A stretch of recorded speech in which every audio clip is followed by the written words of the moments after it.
दोस्तों, एस्ट्रोबिलीफ एस्ट्रोलॉजी में आपका स्वागत है। मैं विवेक दुबे। दोस्तों, आज बात करेंगे मैरिज टाइम प्रेडिक्शन, यानी कि मैरिज के समय, यानी कि आपकी शादी कब होगी, इस इन इवेंट की प्रेडिक्शन हम कैसे करें, इसके बारे में आज मैं बात करूंगा। दोस्तों, ऑलरेडी मैरिज कैसी होगी आपकी, यानी कि अच्छी होगी, बुरी होगी, यानी कि किस तरह की मैरिड लाइफ होगी आपकी, इस पे मैंने काफ़ी वीडियोस दिए हैं, 3 से 4 वीडियोस ऑलरेडी दिए हैं। डिस्क्रिप्शन एक बार ज़रूर देख लीजिएगा। मैरिज से रिलेटेड, वेल्थ से रिलेटेड, हर एक प्लैनेट पे स्पेशल वीडियोस, पंच महापुरुष योग, विपरीत राजयोग, इन सब वीडियोस आपको इजीली मिल जाएंगे। मेरे चैनल पे लगभग हर टाइप के वीडियोस आपको मिल जाएंगे। जेमस्टोन कौन सा धारण करना है, राहु को चार्ट में कैसे देखना है, फॉरेन सेटलमेंट, इन सब विषयों से रिलेटेड वीडियोस आपको इजीली मिल जाएंगे। तो आज जो मैं बात करूंगा, आज मैरिज का समय कैसे देखें, टाइम पीरियड कैसे समझ में आए हमको, वो इस पे आज मैं बात करूंगा। मैरिज लाइफ कैसी होगी, इस पे ऑलरेडी वीडियोस मैंने दिए हुए हैं। लव मैरिज पे दिए हुए हैं। डिवोर्स के चांसेस कब ज़्यादा होते हैं, उसके भी वीडियोस मैंने दिए हुए हैं। तो एक बार डिस्क्रिप्शन देख सकते हैं, मेरे चैनल को चेक कर सकते हैं आप। और जो लोग नए हैं दोस्तों, आप मेरे इंस्टाग्राम पे ज़रूर मुझे फॉलो करें। काफ़ी इंटरेस्टिंग एस्ट्रोलॉजिकल पोस्ट मैं वहाँ पे देता हूँ, जो कि आपको अच्छे लगेंगे। एक बार विजिट ज़रूर कीजिएगा मेरे इंस्टाग्राम प्रोफाइल पे। आज बात कर रहे हैं दोस्तों marriage time prediction. Come to the point.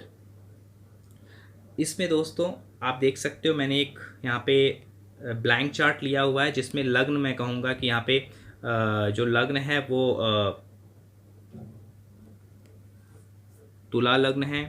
सप्तम भाव के स्वामी मंगल देवता हैं, ये विशेष पहले ध्यान दीजिएगा। तुला लग्न की कुंडली मैंने ली है, यानी कि शुक्र इसके मालिक हैं और सप्तम भाव के मालिक मंगल देवता हैं। वहाँ पे 1 नंबर लिखा हुआ है, मेष राशि है इसके लिए, ठीक है। अब हमें देखना कैसे दोस्तों, सबसे पहले ये देखने के लिए आपको ज्योतिष की बेसिक नॉलेज होनी चाहिए, जैसे कि महादशा कैसी देखी जाती है, ट्रांजिट क्या होता है, एटलीस्ट आपको इतना पता होना चाहिए कि गोचर होता क्या है प्लैनेट का, महादशा कैसे देखी जाती है, अंतरदशा प्रति अंतरदशा कैसे देखी जाती है, इसका नॉलेज आपको होना चाहिए। तो अगर आपको इस चीज़ की नॉलेज नहीं है तो मैं आपको नहीं कहूँगा अपना समय वेस्ट करें। आप पीछे जाके पहले इन सब चीज़ों को, बेसिक चीज़ों को समझ सकते हैं। इसके ऊपर भी काफ़ी वीडियोस मेरे ऑलरेडी मेरे चैनल पे मिल जाएंगे आपको। जो लोग इस चीज़ को समझते हैं, महादशा अंतरदशा कैसे देखी जाती है, गोचर क्या होता है, ट्रांजिट कंडीशंस क्या होते हैं, कॉम्बिनेशंस क्या होते हैं, जो कि आप साइड में, आप राइट साइड में देख सकते हैं। मैंने सारी चीज़ें मेंशन की हुई है यहाँ पे, क्या क्या आपको देखना है। तो शुरू करता हूँ दोस्तों। मैरिज को देखने के लिए दोस्तों सबसे इम्पॉर्टेंट चीज़ होता है, आपको कुछ बातों का ध्यान रखना पड़ेगा। यानी कि कौन कौन से ऐसी सिचुएशंस है जब सबसे पहले आपको ये देखने आनी चाहिए, महादशा, अंतरदशा, प्रति अंतरदशा, यानी कि किसकी महादशा चल रही। महादशा दोस्तों जो कि एक बड़ा पीरियड होता है, कम से कम 6 से 7 साल, और मैक्सिमम ये जो होता है लगभग 19-20 साल का होता है। यानी कि अलग अलग प्लैनेट्स, जैसे शुक्र के होंगे तो 20 साल का हो सकता है। गुरु की महादशा लंबी होती है, फिर शनि की महादशा लंबी होती है। तो कुछ प्लैनेट है जिनकी महादशा छोटी होती है, जैसे कि मंगल हो गए, सूर्य हो गए, केतु हो गया। इन सब की महादशा जो होती है लगभग छोटी होती है, 7 साल 6 साल ऐसे होती हैं। तो पहले महादशा देखने आनी चाहिए, ठीक है। अंतरदशा जो होती है वो लगभग 1 साल 6 महीने, डिपेंड करता है, वो 1 साल 1.5 साल के करीब चलती, कौन से प्लैनेट की अंतरदशा है उस पर डिपेंड करती है। प्रति अंतर जो होता है वो 2 से 3 महीना, कोई 1 महीना ऐसे होता है। तो प्रति अंतर आप ये समझिए, महादशा, अंतरदशा, प्रति अंतरदशा आपको समझ में आ रही है मैं क्या बोल रहा हूँ। उसके बाद हमें क्या देखनी है, ट्रांजिट कंडीशन। ये बहुत ध्यान से समझिएगा मैं जो बोलने जा रहा हूँ। ट्रांजिट हमें श्योरिटी देता है। अगर महादशा आपकी कह रही है कि शादी होगी, महादशा की कॉम्बिनेशन अगर 2 7 11, ये देखिए, ट्रांजिट में थोड़ी देर के बाद आपको समझाता हूँ, पहले इसको समझ लेते हैं। 2 7 11, 7 9 11, 5 7 11, 2 7 12 11, ये चीज़ क्या है, गुड कॉम्बिनेशन मैंने लिखा हुआ है, नीचे बैड कॉम्बिनेशन भी मैंने दिए हुए हैं। यानी कि मान लीजिए यहाँ पे मंगल यहाँ पे सप्तमेश है, ठीक है। महादशा को पकड़ना कैसे, मंगल यहाँ पे सप्तमेश है, यानी मंगल की महादशा चल रही है, और अगर इसमें सूर्य की अंतरदशा आ जाए तो ये कॉम्बिनेशन क्या हो, क्योंकि मंगल जो है दूसरे भाव के भी स्वामी हैं, तो 2 7 11 का कॉम्बिनेशन यहाँ पे बन जाएगा। तो ये बहुत प्रोमिनेंट हो जाता है कि इस पर्सन की जो है मैरिज हो जाए, शादी हो जाए इस टाइम पे, क्योंकि मंगल जो है सातवें भाव के जो स्वामी हैं वो सातवां भाव सक्रिय है, सातवें घर के मालिक सक्रिय हैं, और उनका संबंध 11वां भाव होता है किसी भी तरह की इच्छा पूर्ति, यानी कि किसी भी काम का होना, लाभ प्राप्त होना, चाहे वो पार्टनर हो, शिप हो, चाहे वो आपकी पैसे से रिलेटेड हो, चाहे वो आपके नौकरी, काम धंधे, कोई भी। 11वें भाव का काम है आपके जीवन का जो रिक्त स्थान है उसको गेन देना, इनकम देना, प्रोवाइड करना, लाभ कहते हैं, आपका लाभ कराना जीवन में। तो जब भी 2 7 11 का कॉम्बिनेशन, दो मत इसमें 2 क्यों लिया गया है दोस्तों, सीधी सी बात है, 2 जो होता है हमारी फैमिली होती है। जब भी आप शादी करते हो आपकी फैमिली ग्रो होती है। बृहस्पति इसके कारक होते हैं दूसरे भाव के। तो जैसे कि ग्रोथ बृहस्पति का एक, जैसे कि सिंपल से मैंने कई बार कहा है कि बृहस्पति जुपिटर का मतलब ही होता है आपकी ग्रोथ को दर्शाता है, यानी कि धीरे धीरे ऐसी ग्रोथ जिसको आप आंखों से ना देख सको, जैसे बच्चा बड़ा होता है, जैसे पौधा बड़ा होता है, वो भी एक ग्रोथ है, लेकिन हम उसको आंखों से देख नहीं सकते, उसको पकड़ नहीं सकते।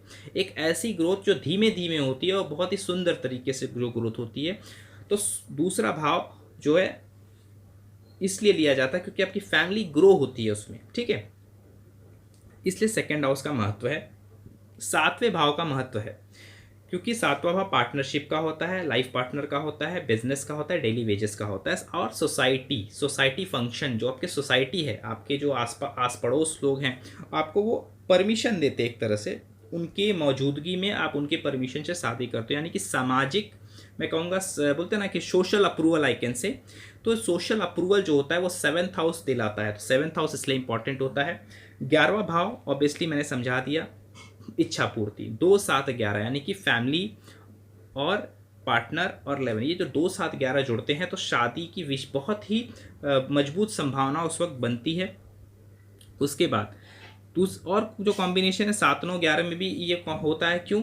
7वां जो होता है पार्टनरशिप को दर्शाता है। 9वां जो होता है शुभ कार्य, जो शादी है वो एक शुभ कार्य में आता है, एक धार्मिक कार्य होता है जिसमें 2 बंधन, 2 पार्टनर को एक कुछ कष्ट में, कुछ कमिटमेंट्स दी जाती हैं, पूजा कराई जाती है, एक पूरी विधि विधान से उनको जाना पड़ता है, एक दूसरे को कमिटमेंट्स देनी पड़ती है। तो ये 9th हाउस को दिखाता है। और यहाँ पे भी अगेन इच्छा, 2 एक्चुअली 7 11 इज द पार्टनरशिप से फ़ायदा, और उसमें जब 9 मिल जाता है तो वो रीति रिवाज और धार्मिक कार्य, ये भी एक शादी की कॉम्बिनेशन है। 7 9 11 अगेन मैं बात करूँ 5 7 11 भी एक कॉम्बिनेशन है।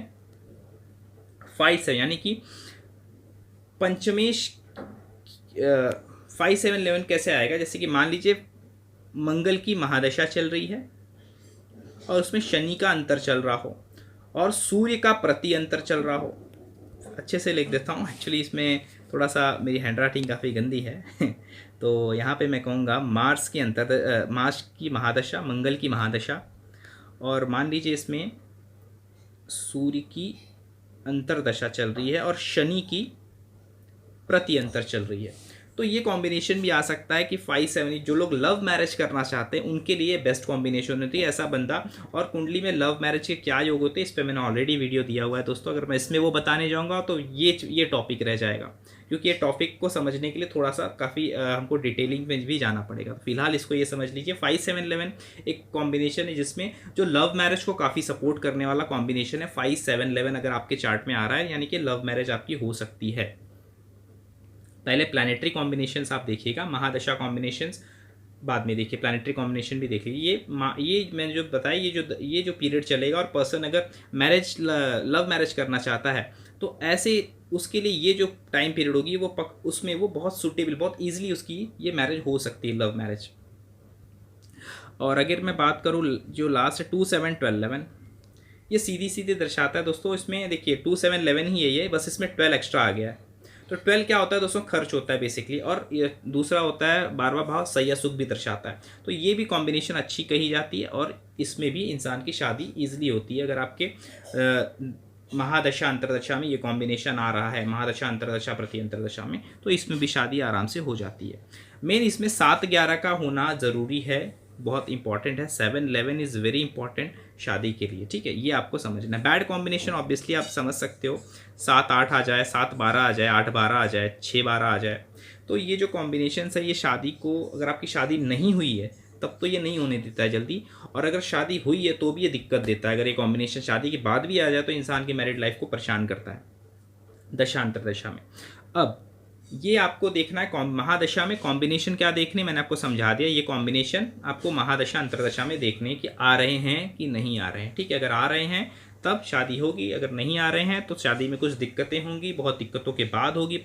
और या तो शादी होगी तो वो अच्छी शादी नहीं होगी, बंदा सेटिस्फाइड बिल्कुल नहीं होगा उस चीज़ से, कुछ दबाव में या फिर लोगों के लिए शादी कर रहा हो, ऐसी चीज़ें हो सकती हैं, ठीक है। अब इसमें ट्रांजिट कैसे देखा जाता है। महादशा हमने देख ली, मान लीजिए महादशा में आपके ये कॉम्बिनेशन आपको मिल गई, 2 7 11 की कॉम्बिनेशन आपके चार्ट में आपको दिख रही है, आपको शादी। अब आप ट्रांजिट में क्या देखना है आपको, ट्रांजिट में दोस्तों क्या देखना होता है, सप्तम भाव का स्वामी, देखिए इसे बोलते हैं कि द प्लैनेट एक्टिवेशन बोलते हैं, यानी कि एक तरह से कि वो भाव सक्रिय कब होता है, वो वहाँ के जो प्लैनेट, वो जो भाव है कब सक्रिय होगा। तो कहने का मतलब ये है, यहाँ पे सीधा सीधा मैंने लिखा हुआ है ट्रांजिट ऑफ 7th लॉर्ड और लग्न लॉर्ड, 7वें घर का स्वामी या आपका लग्नेश, जैसे कि लग्नेश यहाँ पे खुद शुक्र देवता है, ठीक है।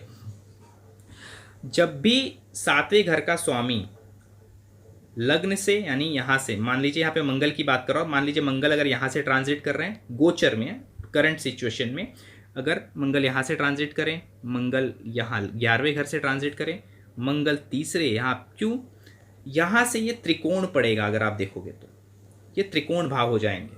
तो त्रिकोण भाव से जब भी 7वें भाव से त्रिकोण भाव में जब भी मंगल का ट्रांजिट होगा तो ये एक तरह से शुभ हो जाएगा, मतलब शुभता प्रदान करेगा। इवन मंगल यहाँ से खुद सप्तम भाव में से भी ट्रांजिट करेंगे तो भी ये चार प्लेसमेंट मंगल की मैं यहाँ पे बता रहा हूँ आपको।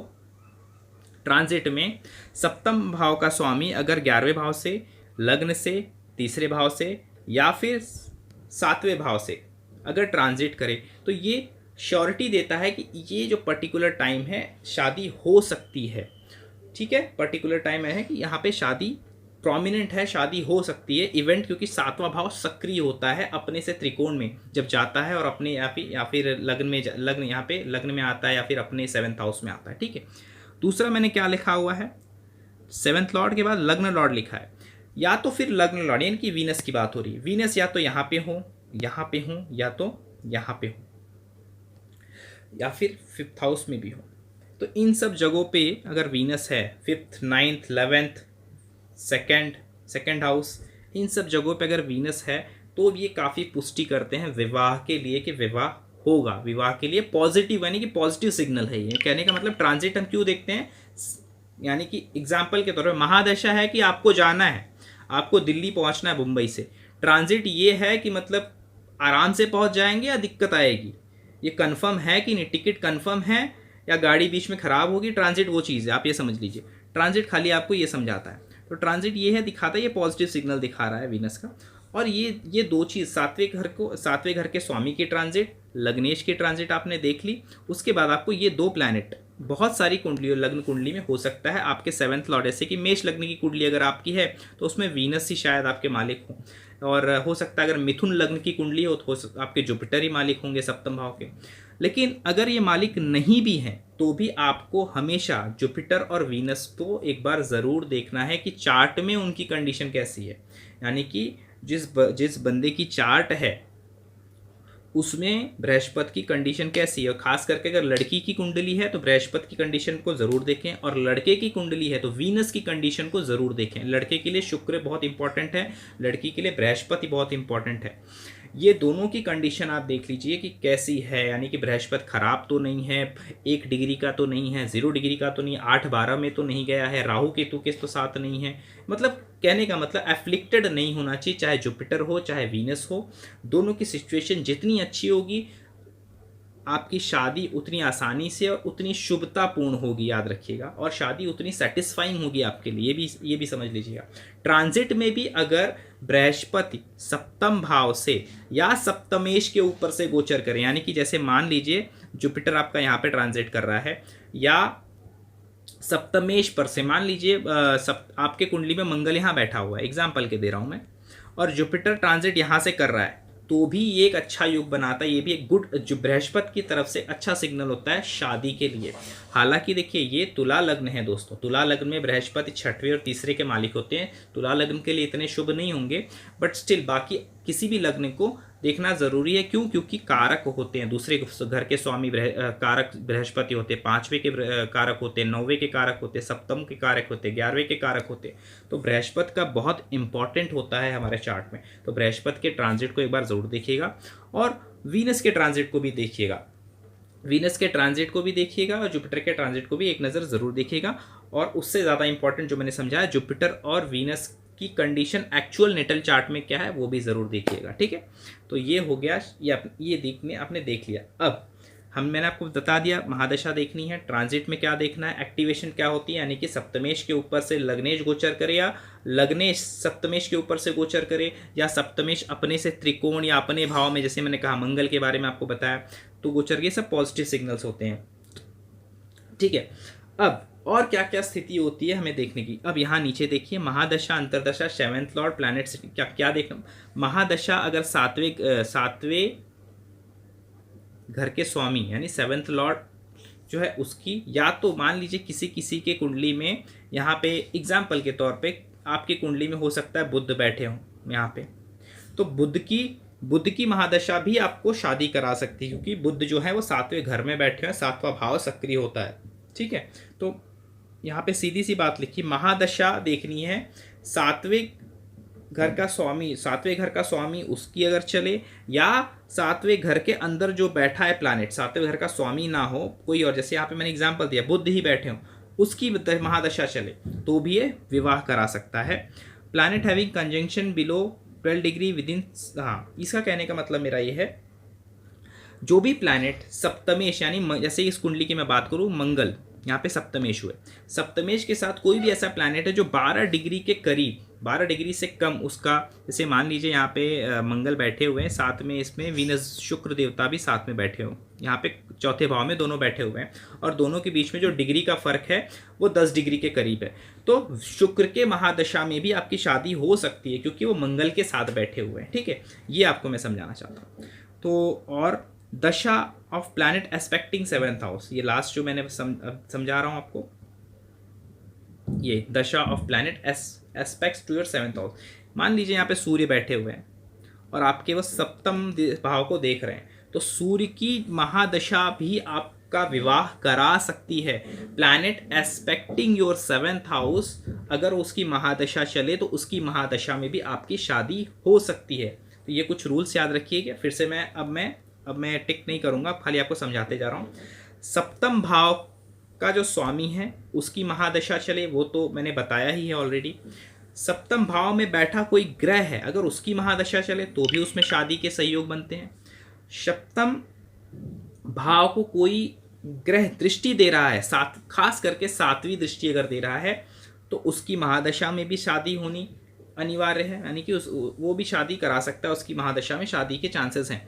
और या फिर कोई प्लैनेट ऐसा जो सप्तम भाव का जो स्वामी है उसके साथ बैठा हुआ है, उसकी महादशा चले, सप्तमेश की महादशा चले ऐसा नहीं है, सप्तमेश के साथ जो प्लैनेट बैठा हुआ है कंजंक्शन में, किसी भी घर में बैठा हो, अगर कंजंक्शन में बैठा हुआ है, साथ में बैठा हुआ है और 10 डिग्री से कम है उनके बीच की जो दूरी है, तो वो भी विवाह के योग बनाता है महादशा में। और योग क्या बना, योग आपको जो देखने वो इसी तरह से देखने, ये देखिए मैंने आपको गुड कॉम्बिनेशन बैड कॉम्बिनेशन जो बताए हैं, आपको योग जोड़ने हैं कि क्या योग निकल रही है। मैंने आपको पॉइंट्स दिए कौन कौन करा सकते हैं। जो 7th हाउस का लॉर्ड है वो करा सकता है, जो 7th हाउस को देख रहा है वो करा सकता है, जो 7th हाउस के लॉर्ड के साथ कहीं भी बैठा है वो भी करा सकता है आपकी मैरिज। ठीक है, उसकी महादशा अंतरदशा आपके लिए मैरिज आपकी करा सकती है। इस चीज़ को आप समझ के चलिए।